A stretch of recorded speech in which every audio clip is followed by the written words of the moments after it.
Vandanya mentioned aesthetic appreciation as an indirect method for helping to get the dust out of our eyes, enabling us to get closer to an experience of the beauty of reality. He drew on Sangharakshita's statement that the spiritual life involves a shift from the utilitarian to an aesthetic mode. So I've heard this phrase before, but what exactly does it mean in practice? The phrase comes from Sangharakshita's writing on the greater mandala of uselessness, where he states that our overall attitude, our overall response to life should be purely aesthetic. We should not seek to use things, but enjoy them, appreciate them, feel for them. The real values, he says, are aesthetic, not utilitarian. So a utilitarian mode focuses on the practical value of something purely in terms of its utility, that is its usefulness, how it can be made use of, profited from, even taken advantage of, how it can serve a strategic or personal need rather than being valued for its own sake. The term aesthetic is a bit harder to unpack, not least because of its philosophical connotations, but in a general sense it can mean both an appreciation of the beautiful, but also to perceive by the senses or by the mind or to feel. So as Vandanya mentioned, one way to cultivate this aesthetic mode might be to engage with the beauty of the natural world or through learning to appreciate works of art. In one sense, focus on art's beauty might give the impression that art should be beautiful. And certainly not all art is beautiful, at least not in a conventional sense, perhaps as we might think of a landscape or sunset. However, art can provide a way of emotionally engaging with the suffering and with the joy of others, and especially think through film, through photography and through documentary practices. So rather than just revealing or mirroring the world as it is, art can also seek to destabilise or unsettle, to reveal the world in other ways. It can be an invitation to look differently, to see differently, to think differently. Art might not always look like art. I think of the work of artist Yoko Ono, who's perhaps more known for her marriage to John Lennon. In her instruction works or scores, these are simply typed texts on paper. Earth Piece 1963, listen to the sound of the earth turning. Beat Piece 1963, listen to a heartbeat. Watch 1966, boil water and watch it until it evaporates. Cleaning Piece 1996, try to say nothing negative about anybody for 3 days, for 45 days, for 3 months, see what happens to your life. Body Piece from 1961, stand in the evening light until you become transparent or until you fall asleep. So I find these works extremely beautiful, even a little bit dharmic in spirit.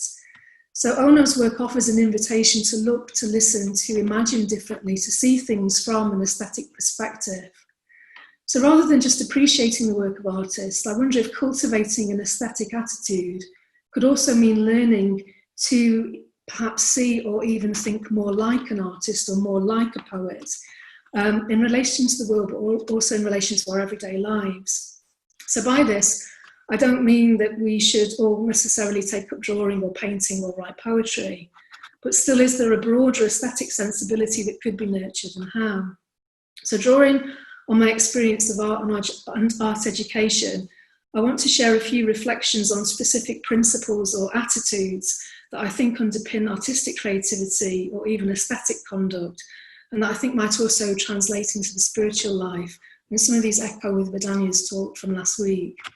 So, the importance of doing nothing. Allow space and time that is not ruled by utility and usefulness. As Sangharakshita says, you must learn to waste time. Or sometimes this is expressed as, how can we shift from doing to being, or even to becoming? Doing nothing creates a gap.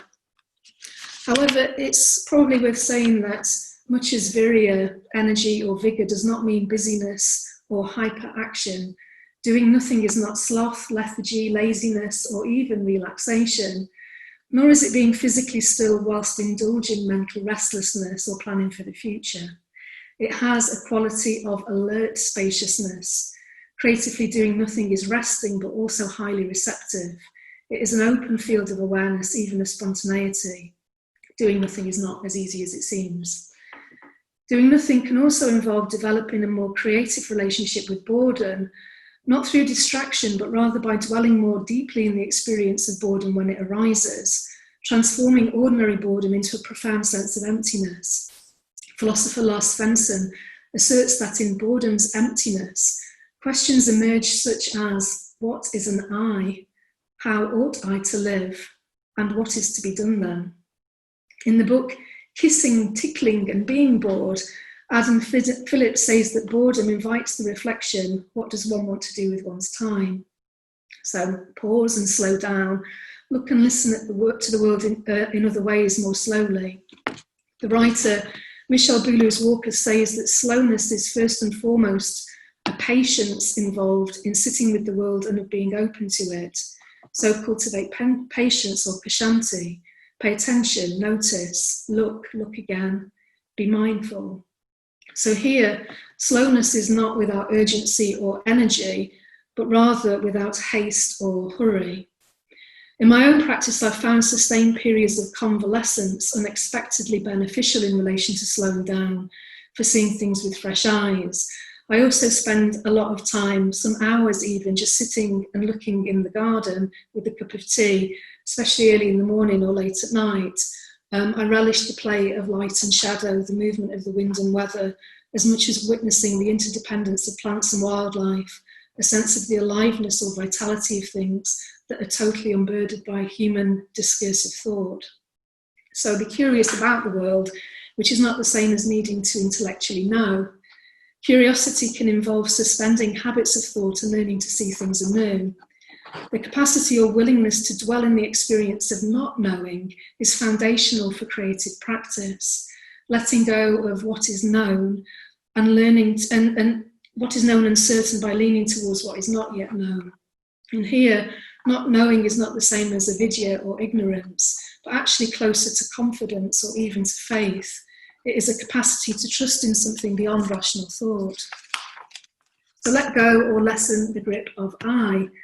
Shifting from a utilitarian mode can involve loosening one's will, the sense of one's own wants and needs, in order to engage with the world in all of its complexity and strangeness, recognizing one's interdependence and participation in the world, rather than simply seeking to use it as a resource at one's own service.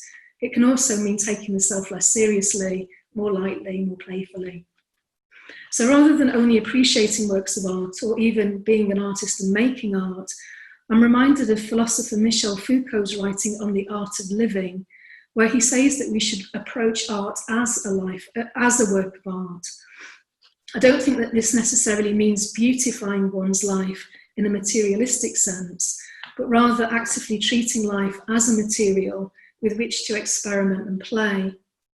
In Buddhist practice, this might mean learning to be more creative rather than reactive in life, learning to work with one's mental weather as a sculptor might work with clay, carefully eradicating or protecting against negative mental states whilst joyfully maintaining and nurturing positive emotion.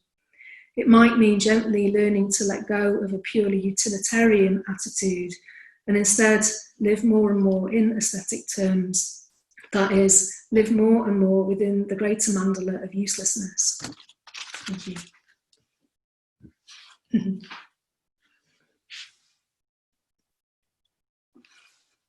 Good. Thanks, Emma. It is nerve-wracking. Yeah. Okay. So I'm going to talk about my personal experience of glimpses of seeing with the Buddha's eyes. So I'll talk firstly about how these glimpses have been for me personally, and although the experiences have been positive and inspiring, I want to talk about the difficulties I've had with it as well.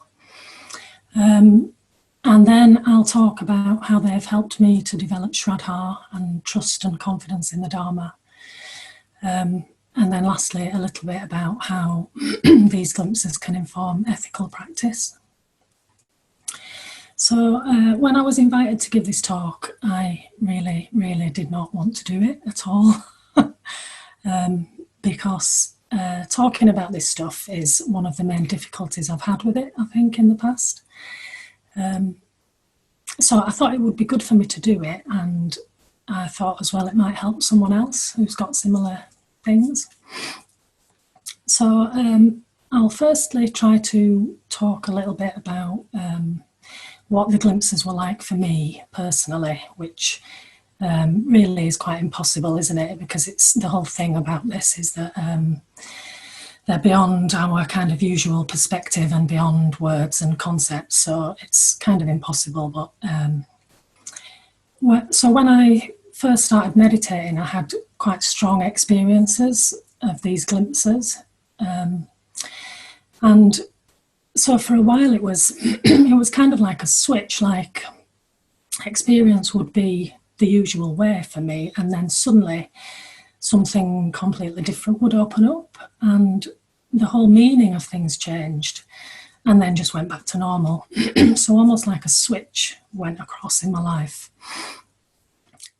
So for me, it's not been a lasting thing, just a kind of intense, brief glimpse of something that's totally different to my usual perspective.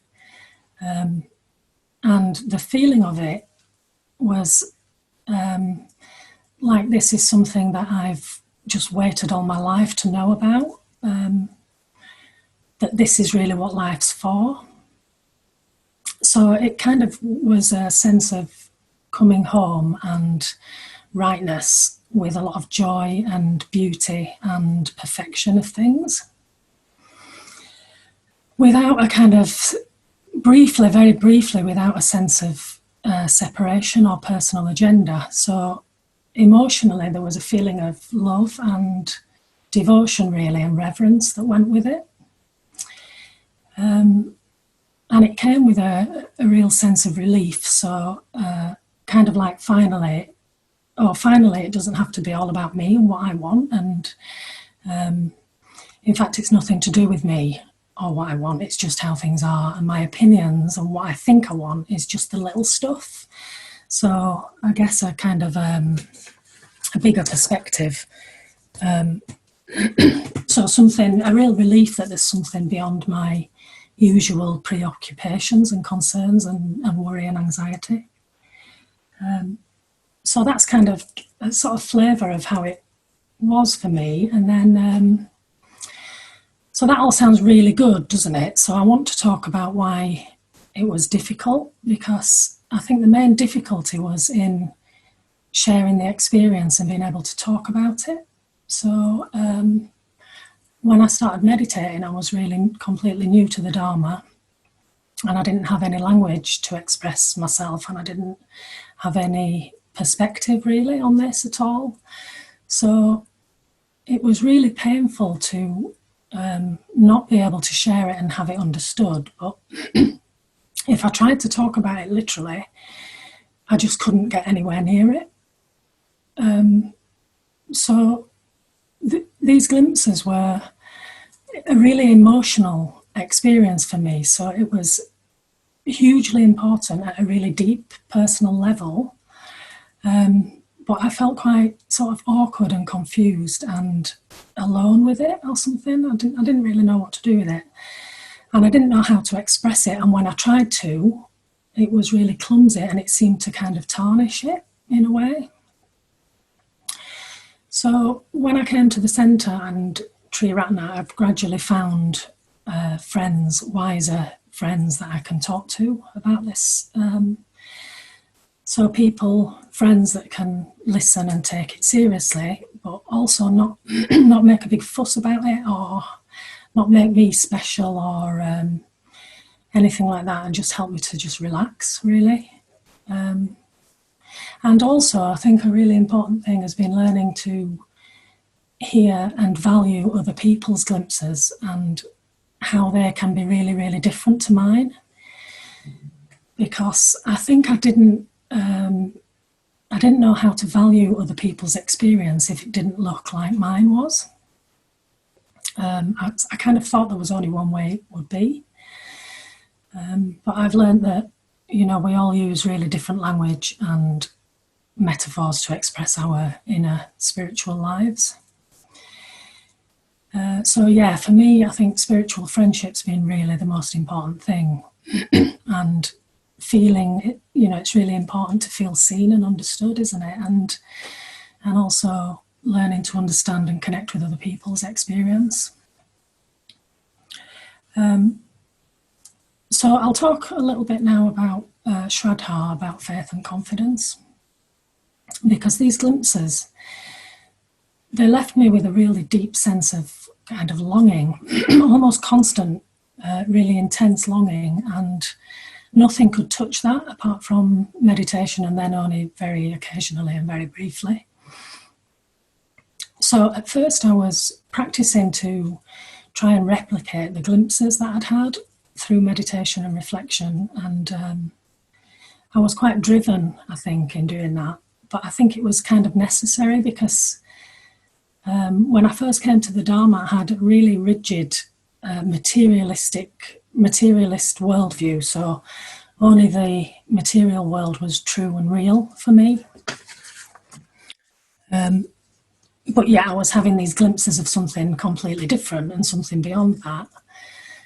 So I had a combination of spiritual cynicism and this real strong vision of something beyond. So I had a lot of doubt and confusion really at that time. So I sort of felt as though I'd made something up, but I knew that I hadn't at the same time. So I had to keep revisiting the experiences to convince myself, I think. But gradually over time, I think those experiences have given me confidence in something beyond my limited worldly perspective. So lastly, I want to talk about what to make of these kind of glimpses and experiences and what to do with them really, because really, like, what's the use of them? It's quite, the question is, what's the point? So I think this is the arena of ethics. So I want to talk a little bit lastly about the ethical significance of these kinds of glimpses, because I think there's no use in having these kinds of glimpses unless it changes something, unless it, there's no point having individual personal experiences if they don't benefit the world. Because I think there's a really big gap, like a chasm really, between how I usually see things and these glimpses of how things are. So that's kind of like the switch thing. And these glimpses show me very briefly something very different to my usual perspective. And that's very different to how I actually am and how I usually feel and think. So I think this is the work, I think this is the practice really, is to let them change me. So I need to really reflect on them and what they mean and learn from them and let them change what I think and what I believe so that they can change me and how I act in the world. So I think that's the work. So the main task, I think, is integrating them into myself and my life.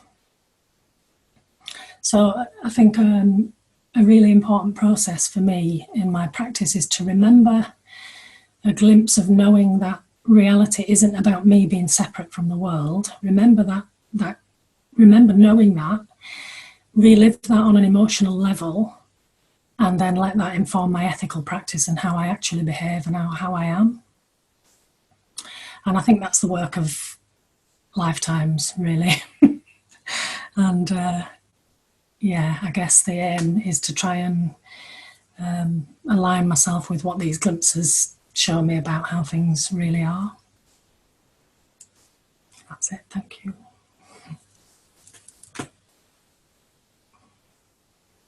Great. I'd like to speak about 3 ways basically my outlook on life has changed to be more in line with reality based on my sort of learning of the teachings of an enlightened being and putting it into practice. And yeah, the first area I want to talk about is actually related to dukkha, to suffering, to unsatisfactoriness.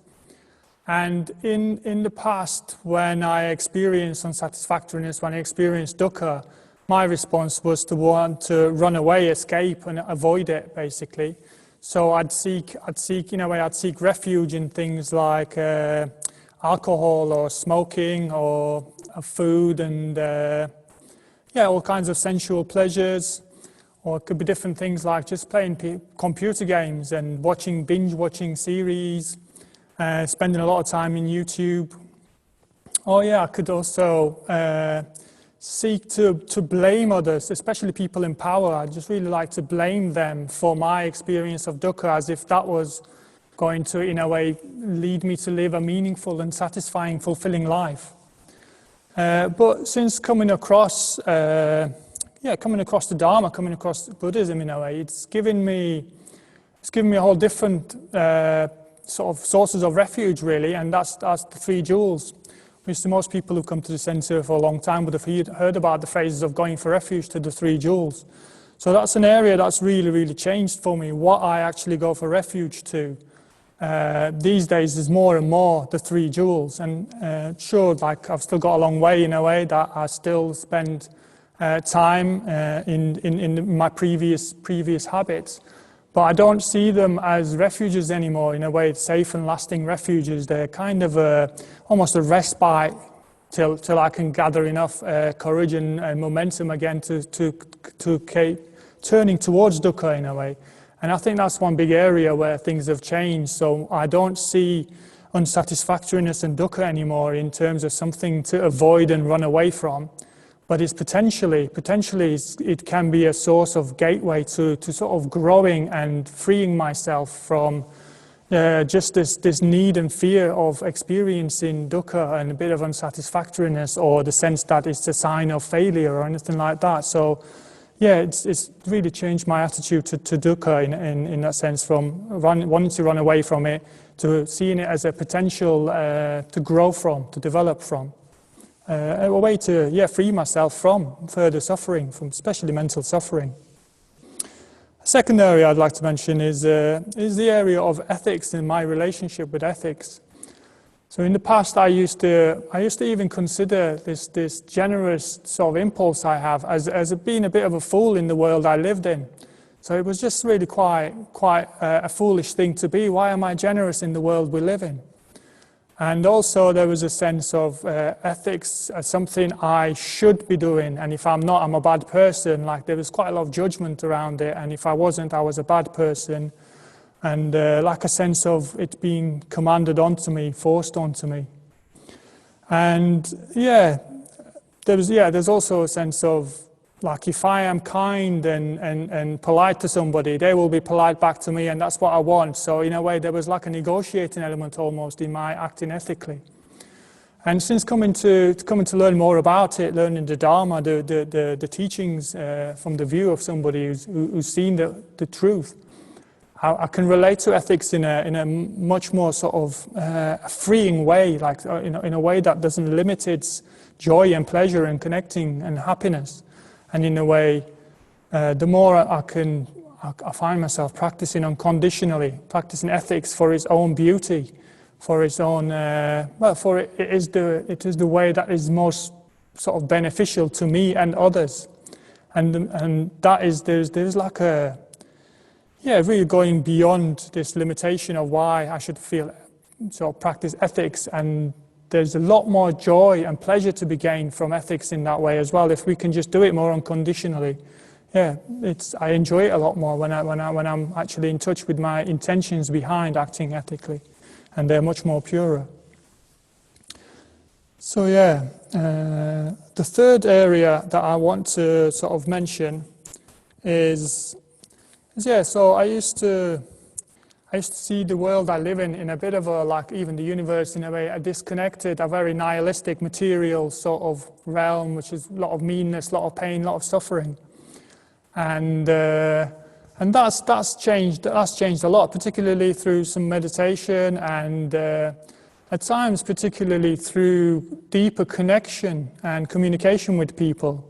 And I couldn't think of quickly, well, to describe that in a way, so I thought of a little sort of metaphor maybe in a way, and I was thinking like with meditation and stuff, I began to see myself a bit more and more, but then I started seeing other people and more people, and more I practiced, I see more and more people, and eventually like having glimpses of the fact that there is interconnection between people. And this has really changed my view in life. And yeah, it brought a lot more joy and much more satisfactoriness and fulfillment into my experience of my life. So before I finish, I'd like to sort of, well, people who know might know that I quite like a lot of Sufi tradition and poetry and stuff. So I got this, I guess, other image from the Sufi tradition, from poetry, and it's kind of like it's a way of seeing life, I suppose. For me, it really worked in a way, and I could really close my eyes and see how, like, from the smaller scale, we got the electrons that are going round and round an atom, and then in the human sort of scale, I could see the sort of spiritual mendicant, the religious sort of mendicant, or in the dervish, the whirling dervish, is kind of spinning round his heart. So his whole body, his whole life is going round his heart. And then we've got the planet almost spinning round in itself. And then we've got this beautiful planet with its sister planets that's spinning round the sun. So it's all spinning round. And then go even bigger, and we've got a galaxy that's kind of spinning round this whole sort of center. And in a way, from this sense of living in a very disconnected, material, sort of nihilistic world, I've really got a sense of in the universe we live in, there's just this massive unison, it's all acting and working in unison. And there is a really mysterious kind of interconnectedness. It's beyond kind of explanation sometimes, but there is a real sense of interconnectedness in the whole universe in a way. And I got a sense of like the whole universe is chanting this mantra, and it's kind of saying, grow, grow, keep progressing, and grow. And that's what practicing the Dharma and coming across the three jewels has done for me in a way. That's what has changed. My outlook has grown into something much more pleasurable, much more fulfilling, much more satisfying than the old ways that I used to see life and the universe. Thank you.